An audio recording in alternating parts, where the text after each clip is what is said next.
Real estate में जब से रेरा आया है तब से लगातार कई चीज़ें आसान हुई हैं, कई बायर्स के साथ-साथ बिल्डरों को भी जो है राहत मिली है। लेकिन क्या रेरा एक्ट के बाद वाक़ई में ही राहत मिली है और ये राहत बायर्स के लिए राहत बनी है या फिर जो है डेवलपर के लिए? इस पर बातचीत करने के लिए हमारे साथ एडवोकेट हर्षित मौजूद हैं, उन्हीं से जानते हैं जो कि बहुत सारे डेवलपर के केस लड़ते हैं और हरियाणा नैरेडको के मेंबर भी हैं। किस-किस बिल्डर का आप केस लड़ते हो और जो आपका नैरेडको हरियाणा है, उसमें आपका क्या रोल है? काफ़ी सारे प्रमोटर्स के लिए हम लीगल केसेस करते हैं। नरेडको हरियाणा में मेरा रोल बेसिकली ये है, जहाँ पे भी किसी भी प्रमोटर को कोई भी इश्यू होता है किसी गवर्नमेंट एजेंसी से या डिपार्टमेंट से, तो वो नरेडको हरियाणा को बोलता है, जो एसोसिएशन उन सब डेवलपर्स के इश्यूज़ के लिए काम करती है। तो ऐसे में नरेडको हरियाणा हमको कहता है कि हम कुछ रिप्रेजेंटेशन बना दें, जो भी प्रॉब्लम एक डेवलपर फेस कर रहा है, उस प्रॉब्लम को उस डिपार्टमेंट से टेक अप करने के लिए और उन डिपार्टमेंट्स को बताने के लिए कि कलेक्टिवली बहुत सारे प्रमोटर्स जो नरेडको हरियाणा के मेंबर्स हैं, उनको उस इश्यू से कैसे प्रॉब्लम हो रही है और कैसे उसमें डिपार्टमेंट राहत दे सकता है डेवलपर्स को भी और अलॉटीज को भी। हरियाणा नैरेडको की बात करें तो आपका जो काम है कानूनी सहायता देना, कितना आपको एक्सपीरियंस है और किस तरह से आप उसको उपयोग करते हैं और ज़्यादा से ज़्यादा राहत तमाम जो है डेवलपर्स को मिले आपकी यूनियन को? देखिए, हम तकरीबन 8-9 साल से रियल एस्टेट इंडस्ट्री के लिए स्टेक होल्डर्स के लिए प्रैक्टिस कर रहे हैं, उन्हें गाइड कर रहे हैं और जहाँ पे जितना मैक्सिमम पॉसिबल होता है, हम उनको इश्यूज़ को ऊपर तक पहुँचाते हैं, केसेस को लड़ते हैं, रिलीफ़ लाते हैं, जो इन फ्यूचर प्रेसिडेंट बनता है बाकी डेवलपर्स के लिए भी। रेरा एक्ट आने के बाद खास तौर पर डेवलपर्स को किस तरह की परेशानी आती है और उन परेशानियों को आप किस तरह से सुलझाने का काम देखिए, रेरा एक्ट के अंदर 3 स्टेक होल्डर्स की बात की गई है, जिसमें अलॉटी है, प्रमोटर है और एजेंट है। अब ऐसे में एक स्पेशल एक्ट है ये, जिसके अंदर इन सबके लिए राइट्स और ऑब्लिगेशंस दिए गए हैं।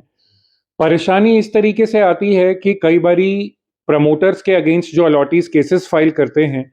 उसमें कोई लिमिटेशन का दायरा नहीं एडजुडिकेट हो पाता है कि एक आदमी ने पोजीशन ली मान लीजिए 8 साल पहले और उसमें मान लीजिए कि कुछ 2 साल का डिले था,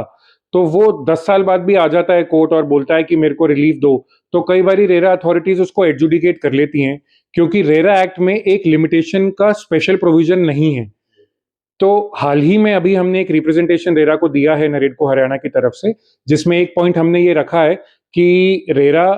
एक्ट में लिमिटेशन का कोई स्पेशल प्रोविजन नहीं है, लेकिन फिर भी प्रिंसिपल्स ऑफ नेचुरल जस्टिस को रेरा ध्यान में रखे, बैलेंस ऑफ इक्विटी मेंटेन करने के लिए रेरा लिमिटेशन के प्रावधान को माने कि अगर एक अलॉटी को कोई ग्रीवांस है, तो वो एक पर्टिकुलर समय तक ही कोर्ट जा सकता है, इसे इनडेफिनिट पीरियड तक ओपन ना रखे, ताकि चीज़ों का क्लोज़र हो सके। ये तो हुआ बिल्डरों का फ़ायदा। जी। लोगों का कैसे फ़ायदा हो? क्या इसको लेकर भी नरेडको हरियाणा की तरफ से कोई याचिका बनाई गई हो, रणनीति बनाई हो या फिर लिखित में रेरा के सामने रखा गया हो? देखिए, वो तो रेरा एक्ट आने से ही अलॉटीज़ को बेनिफिट होने के बहुत सारे प्रोविज़न्स आ गए। जैसा कि मैंने कहा ये एक स्पेशल एक्ट है,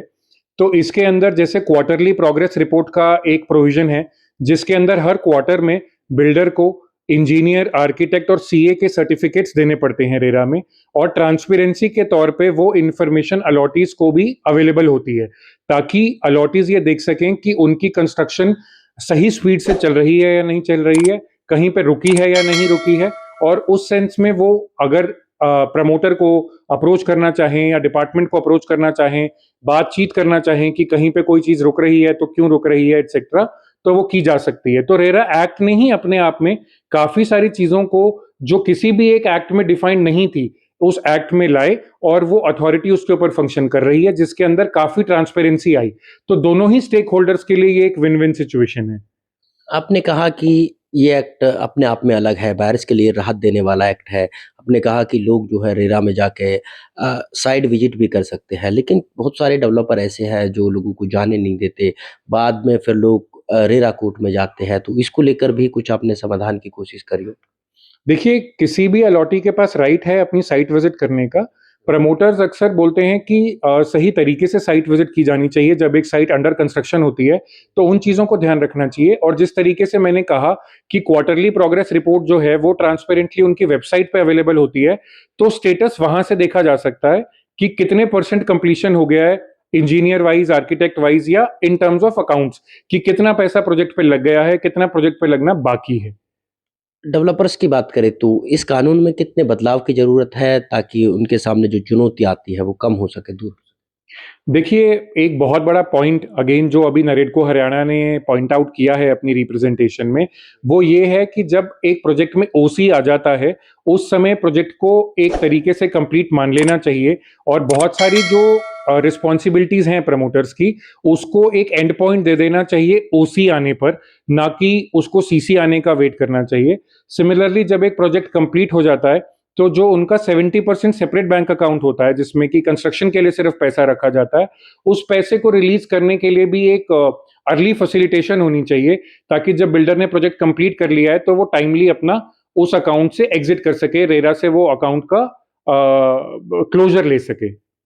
ठीक है जी, बहुत-बहुत धन्यवाद। तो ये थे हमारे साथ जो है एडवोकेट हर्षित बत्रा जी, जो बता रहे थे कि किस तरह से जो है डेवलपर्स को काफ़ी परेशानी रेरा एक्ट में आती है और साथ ही इनका ये भी मानना है कि आने वाले वक़्त में रेरा एक्ट के कानूनों में बदलाव की ज़रूरत है और गुंजाइश है। Neeraj Ambawata, state news, Gurugram.